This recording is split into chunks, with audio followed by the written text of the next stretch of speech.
არასამთავრობო ორგანიზაცია SIDAM სამოქალაქო მონიტორინგის ელექტრონული სისტემის პრეზენტაცია გამართა. ელექტრონულ სისტემაში თავმოყრილი იქნება ინფორმაცია სხვადასხვა ქალაქებში არსებული კომუნალური პრობლემების, თვითმმართველობის პროექტების, ტენდერების, აუქციონებისა და დასაქმების ინიციატივის წესების რეგულაციების შესახებ.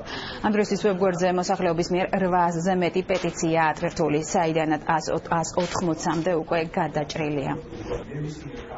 პროექტის განმავლობაში სხვადასხვა აქტივები ტარდებოდა, ეს იყო შეხვედრები თვითმმართველობებთან, ეს იყო ადვოკატირების პროცესი, რომელიც საკმაოდ ინტენსიური იყო და ძირითადი ნაწილი იყო ამ ჩვენი პროექტისა.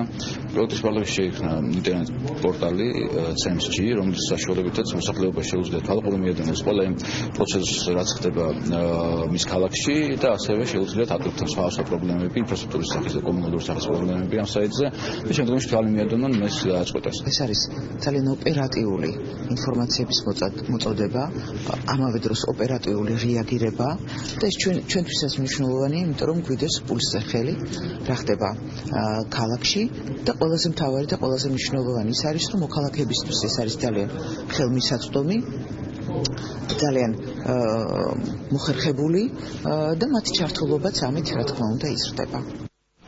საქართველოში